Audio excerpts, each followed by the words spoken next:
So what led you to start a Lutheran school back in your hometown?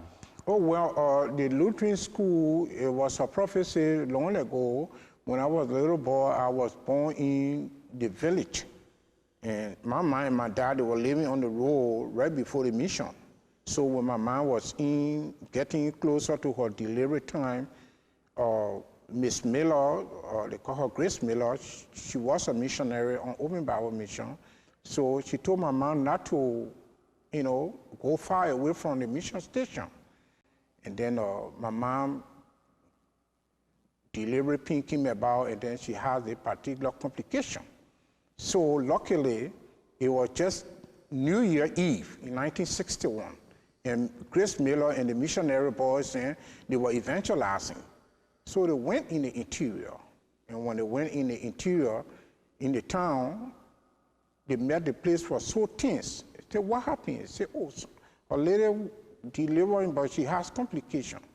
So she went in my grand-uncle's house, Basiflan house, and then when she went, she saw my mom and said, Sonaway, what are you doing here?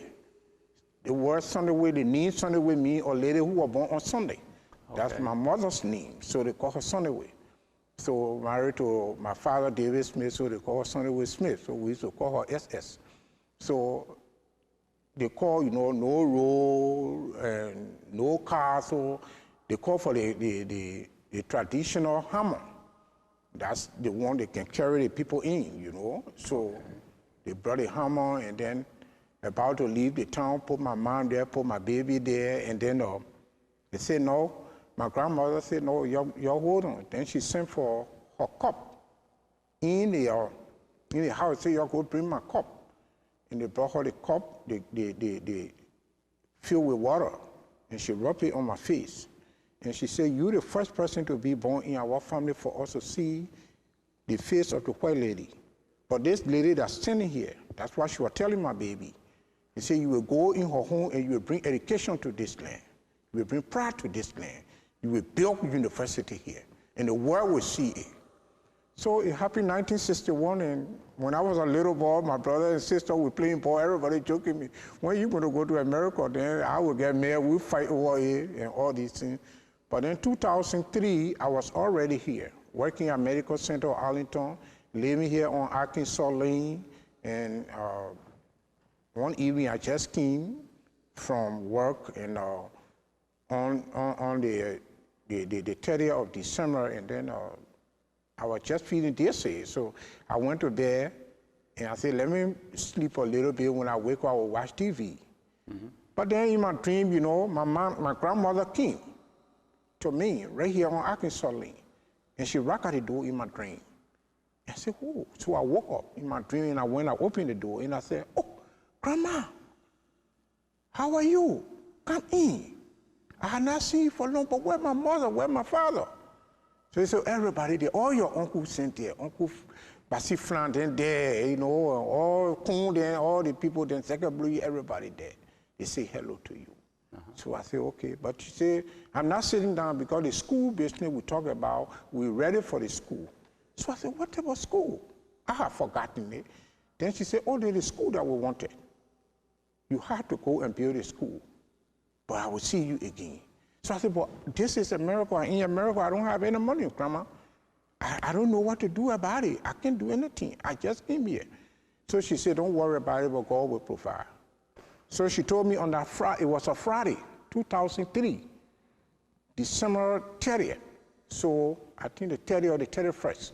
So I came to church that Sunday. I met Dave Hugger. Okay. And Dave Hugger is still a member of the congregation, and he's on the school board.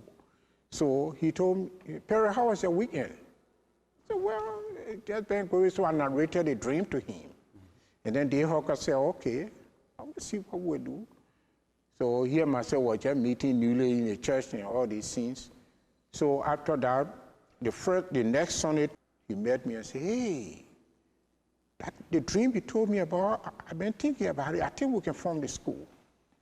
So let's try to do something about it. And then I went home the following week, the following Sunday I came, and we started putting article of incorporation. Then he took $50 and he registered it, he notarized everything. Then he registered the school. Now, how come we got a registration? We call back home and send my uncle Fred Zeger from Picano back to the interior for him to talk to the people, to clear the land, and we start building, and then that's how the whole process started.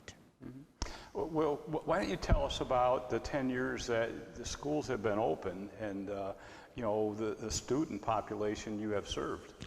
Well, when the school opened, the opening of the school was just a difficult task because the war was just, you know, still on, and then it was subsiding. I was not there, and transportation from Monrovia, which is about 157 to 160 miles away from the capital, and then you got to walk again 5 hours and all these things here. So the school, we managed it, and we drop it and put the zinc over it and make the little floor for the children, put the blackboard up. So we just started it from there, and then it took me about 7 years to go through the particular regulation for the school to be open in Gates on Town in Riverside. So what happened here is that after those 7 years, 2000, about closely to 2010 September, the school was open. We opened the school doors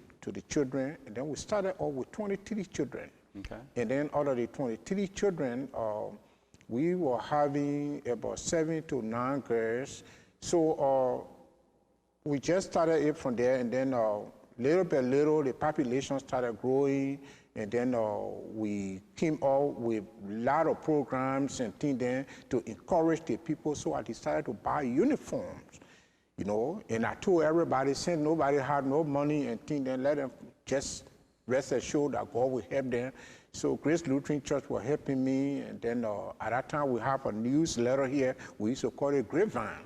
So I wrote in it, and people started responding. And Pastor Herbert he was very, very up to it, and so we just, you know, started coming up from that particular level, and we encouraged the people. So from 23, we started having 65, 75, 100, this, that. So within 10 years since operation, we have already catered to about 1,700 plus children.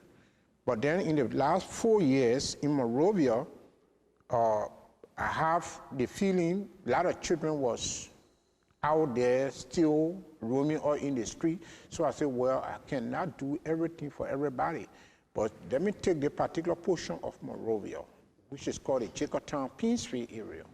So I told people there, and we found a place, paying rent, doing that, you know, doing this, and we cater to children, and over the first number, about 150 children were in the school, and I provided uniform for everybody, and people were impressed.